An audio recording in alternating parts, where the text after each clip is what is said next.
This is the Unique Scotland podcast with exclusive ScottishVisits.co.uk.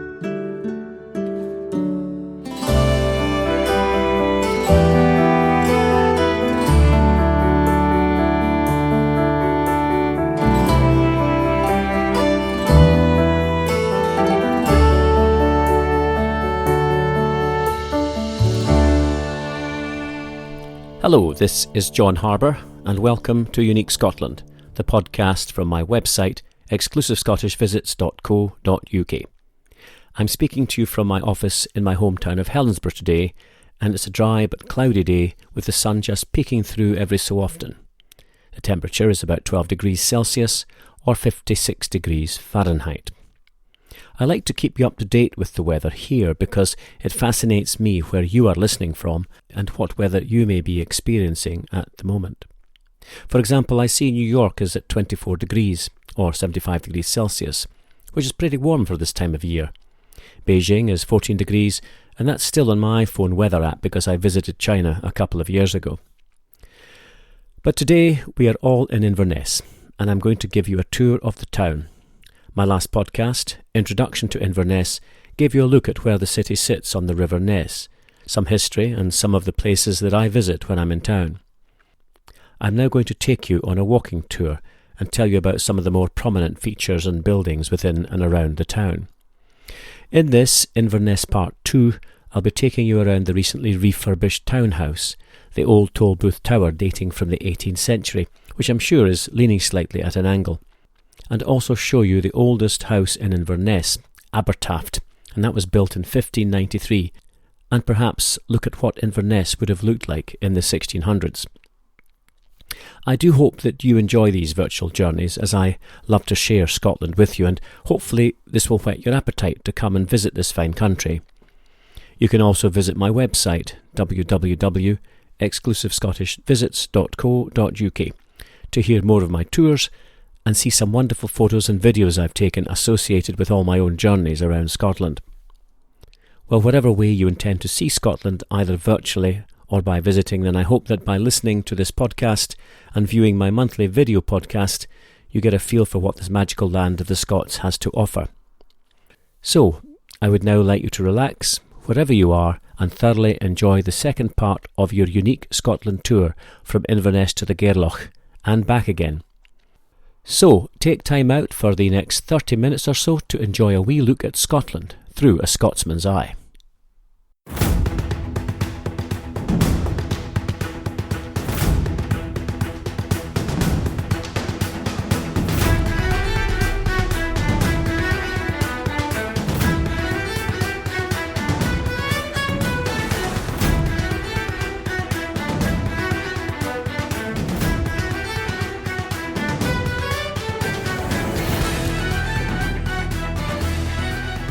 I find Inverness to be a very welcoming city, and it did not surprise me when I learned recently that, from a survey conducted Scotland-wide, Inverness was voted as the happiest place to live in Scotland.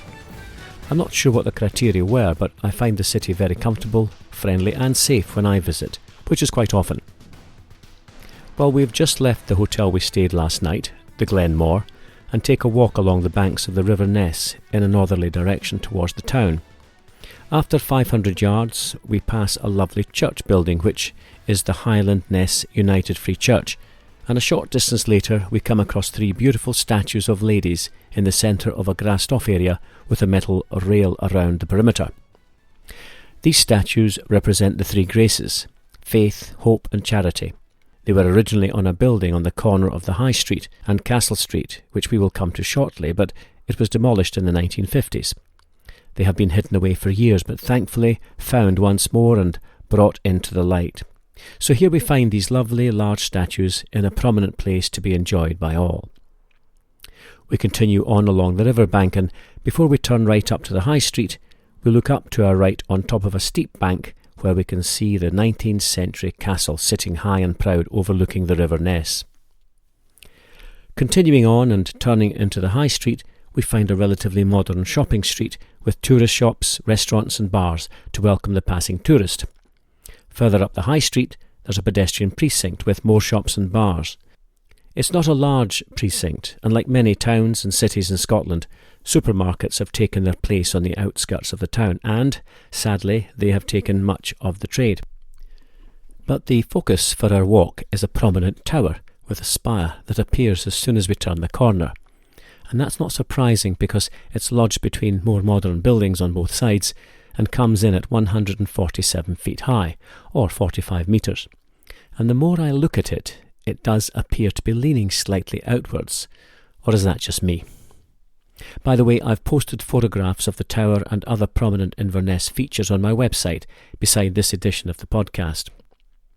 Well, as we approach the tower, we see a bronze plaque on the side of the main street wall, which reads, "The Steeple and Old Courthouse, built in 1791 by Provost William Inglis of King's Mills, on the site of the medieval borough toll booth. Architect William Sibbald, builder Alexander Lang." Now, if I may take you back to the medieval period for a moment, the toll booth or townhouse was the main municipal building of a Scottish borough. And by the way, medieval relates to a period roughly between 5th and 15th centuries. Anyway, this toll booth usually provided a courthouse, a jail, a council meeting chamber, and in terms of its prominence in a town, it was one of the three essential features in the Scottish borough system, along with the Mercat Cross or the Merchant Cross, and the Kirk or the church. And the word toll booth is derived from Middle English to describe a town hall with prison cells and customs offices. Without going into too much detail, boroughs were created in Scotland from the 12th century and, due to their status, had the right to hold markets and levy tolls, thus the toll booth, but they became the focal point of the town. Most had a steeple with bells and, as well as courts, they held criminals awaiting trial. They were also the centre of public punishment, equipped with whipping posts and stocks, as well as gallows to execute those who were found guilty of the more serious crimes. The steeple we are standing beside now is one of the oldest sites in Inverness and housed a jail back in the early 15th century. It's always interesting to research the occupants of old jails, and this one held men involved in sheep riots during Scotland's dark days of the Highland clearances, where whole villages were brutally cleared to make way for sheep. In the instance of the Rossshire sheep riot, the army in the form of the Black Watch was mobilised. 5 ringleaders were caught, tried and sentenced to hard labour in Australia. The sentence was never carried out because the men mysteriously escaped and were never seen again. I myself was extremely surprised to find another plaque on the corner wall of the tower which read, "Patrick Cellar. In this place, the infamous Patrick Cellar was acquitted by a jury of his peers in April 1816. But he stands guilty in the memory of the Highland people." And it continues, "Sheriff Substitute Robert McKidd, who charged him with culpable homicide, fire-raising and cruelty in the 1814 Strathnaver clearances, was disgraced by the establishment." Now, I'm not going into the details of the Highland clearances, that's definitely worthy of a podcast trilogy on its own, but I'm particularly interested in this plaque because Patrick Cellar was responsible for clearing the Mackays from Strathnaver, where my own family originate. Well, I take time to contemplate those fateful events and the removal of my Mackay family to the coast near Betty Hill. But until I give you a podcast on the clearances, we must move on. And we don't have to move too far because just across the street is an amazing looking building that has obviously recently been renovated. It's a fabulous Flemish baronial style townhouse constructed around 1880. It replaces the old townhouse which was built in 1708 as the home of Lord Lovat and was demolished to make way for the new building. This building comprises 2 stories and features towers and turrets corbelled out at the corners and above the entrance. I have a photograph on my website, so do have a look, it's worth it. The borough arms are also above the door, on plaques reclaimed from the old Ness bridge that was severely damaged in a flood in 1849 and had to be demolished. You will be surprised to see stone statues of wolves either side of the entrance, fascinating beasts, and the information board tells us that wolves once roamed the Highlands and many places still bear their name. So it seems right that they greet visitors at the townhouse to remind us of the wild landscapes for which the Highlands are famed. The wolves were carved in stone specifically to adorn the building and replaced 2 stone dogs that had once stood near the townhouse but were believed to be lost. Spookily, the same day that the renovation covering was removed from the front of the townhouse, the 2 original stone dogs were found. They'd been stored away in some wooden crates at a Highland Council depot. Well, it made the headlines in the local paper, and the Provost of Inverness stated that this was a truly remarkable discovery, as if the dogs wanted to be found and returned to their rightful place. And, if you look up from the front door, you will be delighted to see the dogs installed once more high above the townhouse entrance. In non-COVID times, it's possible to visit the interior, which is grand with an imposing staircase rising from the entrance hall to the first landing, where one finds the town hall, the council chamber, and a committee room. The wood-panelled council chamber features fine stained glass windows and grand chandeliers. Once more, it's always fascinating to take a look into the history of buildings of this era, and in this townhouse, this very room was used for a historic meeting of the British Cabinet, the first and only occasion it had met outside London until 2008, when the practice was introduced by the then Prime Minister to take the seat of power outside the capital city to the regions. The reason for convening this first meeting in Inverness in 1921 was in itself historic. With the Prime Minister David Lloyd George on holiday at Gairloch, and that's where we'll be visiting ourselves in the next podcast, and his deputy, who was at Beaufort Castle, which is about 13 miles west of Inverness, it made sense to have an emergency cabinet meeting there on hearing the news that Southern Ireland wished to take action in gaining independence from the United Kingdom. As it happens, the Inverness formula formed the basis for the foundation of the Irish Free State.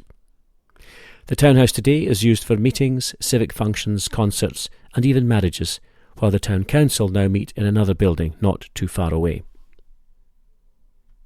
We now cross the street again away from the townhouse and take a narrow lane onto Church Street where, after a 5-minute walk, we arrive at Abertaft House, the oldest house in Inverness, built in 1593. It's a 2.5-storey townhouse with a projecting turnpike stairway. It's an excellent example of Scottish domestic architecture of the 16th and 17th century, with its crow-step gable and a circular stone stair tower leading to the upper floors. It's a real hidden gem and adds considerably to the historic streetscape of Church Street. And it's extraordinary that it survived, but one reason may be that it's tucked away between 2 more modern buildings, and if you want to see it, you'll have to find it first. But it's well worth the search. The history of the house is patchy, but it's known to have been linked to the clan Fraser of Lovat, who fought for the Jacobite cause at Culloden battle, and the battlefield's only 15 minutes out of Inverness. Indeed, Lord Lovat, who was Simon Fraser, was executed for treason after the battle.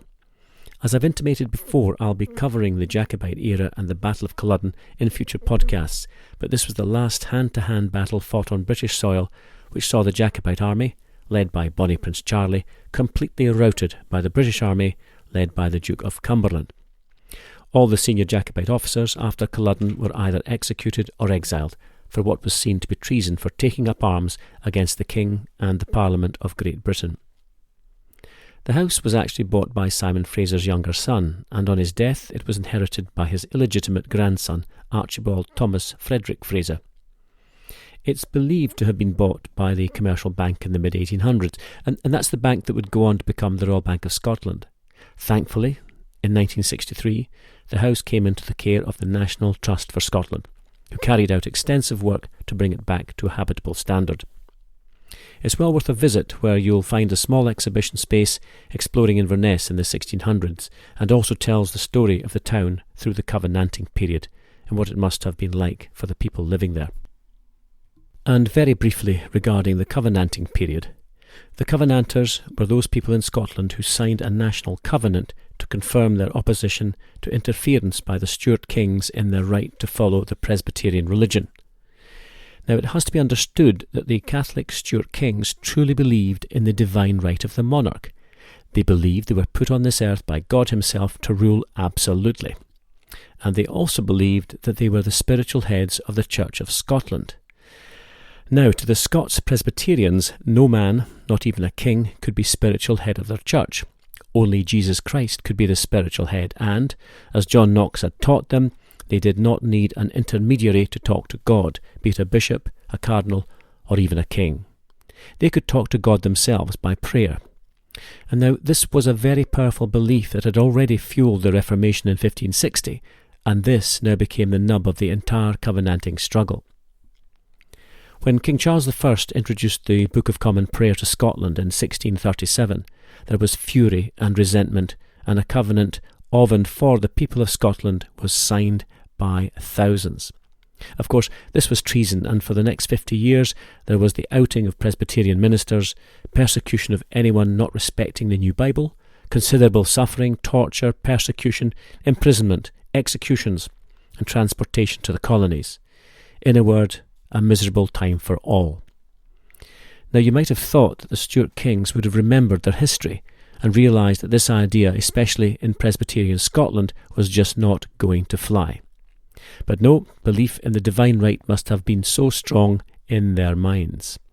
Of course, it never succeeded, and this one idiotic belief by the Catholic Stuart kings imposed abject misery on the people of Scotland for nearly 50 years. This only ended by the exiling of James VII and the imposition, through a bloodless revolution, of King William of Orange and his wife Mary, both Protestants, who restored Scotland's right to follow their own religion when peace descended. You've got to smile, because the next group of power-crazy supporters of James, or Jacobus, were the Jacobites, who rejected the peace by trying for the next 50 years to restore the Stuart kings to the throne under the Jacobite cause. And that only ended in disaster in 1746, when James VII's grandson, Charles Edward Stuart, or Bonnie Prince Charlie, was roundly defeated at the Battle of Culloden. So you can see how standing outside Appertaft House has stirred such strong emotions. What history this fine house must have witnessed.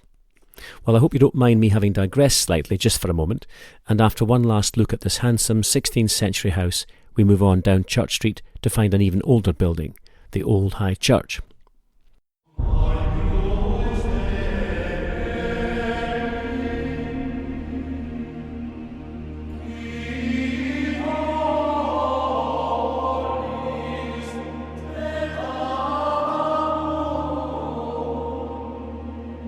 The Old High Church is the oldest church in Inverness and stands on a small hill known as St Michael's Mount. Tradition states that St Columba preached from this hill in AD 565. It's also believed that he converted the Pictish king Brude to Christianity, and Brude gave him a plot of land on St Michael's Mount to build a church which, in those days, would have been a simple wooden structure, but nothing remains of that church today. There have been several churches on this site since Columba's day, and the first documented evidence comes from a charter from William the Lion in 1171, where the Church of St Mary on this site was granted to the bishopric of Murray. The oldest part of the present church is the base of the tower, which dates to the 14th century, making it the oldest built structure in Inverness. The rest of the church was built in 1770, and the name High Church simply reflects the fact that the tower was the tallest structure in Inverness. An interesting custom that still exists today is the ringing of a curfew bell from the top of the tower, and since 1703 a bell has been rung every day at 5 p.m. to signal the start of a nightly curfew. By law, no one was allowed to walk the streets of Inverness after that time. The reason was that to walk the streets without the street lamps that we all take for granted, individuals had to carry a lantern, and lanterns were dangerous due to the risk of fire in a town built from timber. As it happens, the curfew bell has been rung every day since the custom started, except during World War II. Today the custom is retained, but the bell is rung at 8 p.m. instead of 5 p.m. Turning to the Old High Church graveyard is fascinating, with some stones clearly showing dates from the late 18th century, but there are clearly much earlier grave markers, now sadly too eroded to read any inscriptions. In the east corner of the churchyard, however, is the mausoleum of the Robertson family, built in 1664. Many members of the family are interred there, including Hugh Robertson, a provost of Inverness who died in 1707. One stone in particular is of interest to the post-Culloden history. When Bonnie Prince Charlie's supporters took over Inverness in 1746, they imprisoned government soldiers in the church tower. However, when the Jacobites were defeated at the Battle of Culloden, government forces took the town, released government prisoners, and imprisoned Jacobites in the Tower. Now, because the Jacobite uprising against the king and the government of the day was seen as treason, many of the Jacobites were executed. The headstone of interest is one with a top shaped like the top of a love heart, with a dip in the middle of two semicircles. I hope you can imagine that. It's said that most of the Jacobites were lined up against the wall of the church tower and summarily executed by firing squad. In fact, you can still see the musket ball hole marks in the wall. Those that were too injured to stand were put in a leaning position against a gravestone, 9 paces from the headstone of interest that I've just talked about. And then a soldier would rest his rifle in the notch of the love heart-shaped gravestone for accuracy and dispatch the Jacobite soldier with one shot. Turning to the inside of the church, there are some fascinating artefacts to ponder on a tour. Hanging on the north wall is a clock installed in 1772, which was made by London clockmaker Francis Perigal, who rose to become the official watchmaker to King George III. You might have heard of that king, the one who lost one of Britain's largest colonies in a civil war on the other side of the Atlantic. Yes, America. The organ is 19th century, made by Henry Willis, one of the most famous organ makers of his time. And there's also an army memorial to the Cameronian Regiment. Apparently, the Cameronian Highlanders had a barracks built locally in 1884, but were without a church. The Old High Church became their very own. In 2013, an area at the back of the church was dedicated as the Cameronian Memorial, and it includes the Martinpuich cross made in 1916 on the Martinpuich battlefield on the Somme, one of the bloodiest battles of the First World War. A number of worthy individuals visited the Old High Church, including John Wesley, the founder of Methodism, who preached here in 1764. One individual who particularly interests me is the Reverend Donald Caskey, and next to the Cameronian Memorial you'll see a display case with items linked to Donald. The first time I found reference to him was in the wonderful round church at Beaumore on the island of Islay, and I'm sure one or two of my listeners will have tasted Beaumore whisky. Well, Reverend Donald Caskey, the son of a crofter, was born in Beaumore in 1902. He was serving as the minister at the Scots Kirk, or church, in Paris from 1938, and disregarding the extreme danger he was facing, he helped over 2,000 Allied servicemen to escape from German-occupied France during World War II. He became known as the Tartan Pimpernel, which is a reference to a book, The Scarlet Pimpernel, who was a masked hero of the French Revolution, who helped French aristocracy to escape the guillotine of the rampaging mobs. So, once more, a building we would normally walk by without giving it a second thought, and, in reality, its origins and historical connections are fascinating, and I've only just touched the surface.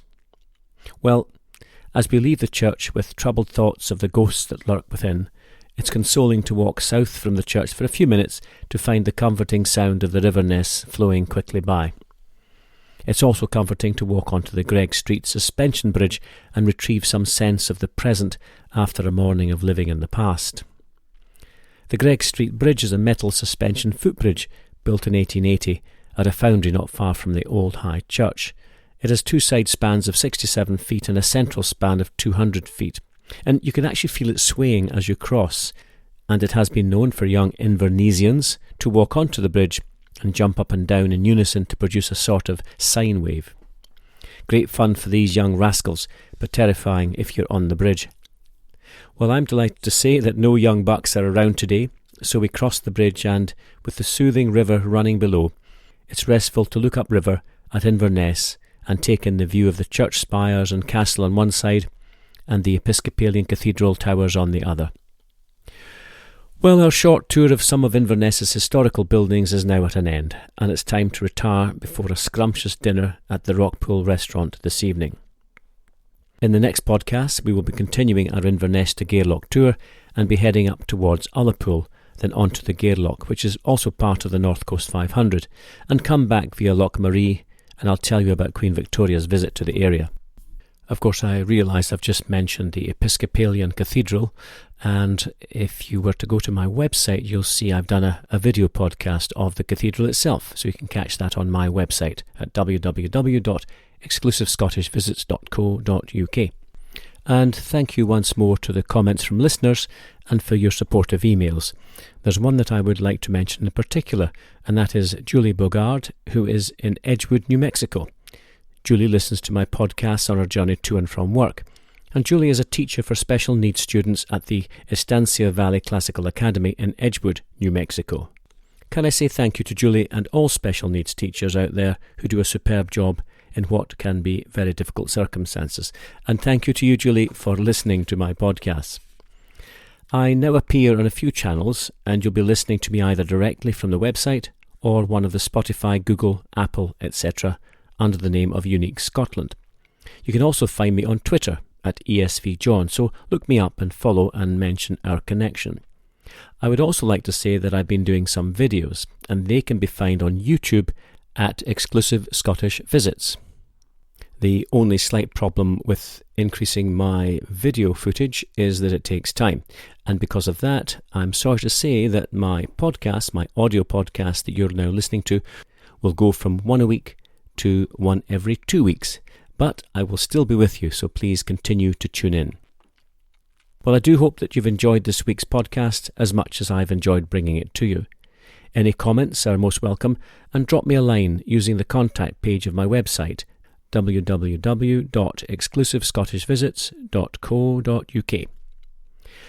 Well, I wish you continuing health and happiness, and during these very strange times, stay safe. Whether you're on your morning walk with the whippets or jogging along some lonely beach or even just sitting in the bath listening to this podcast and connecting with Scotland, I send my very best wishes to you all, and I raise a glass with the traditional Scottish toast, Slàinte.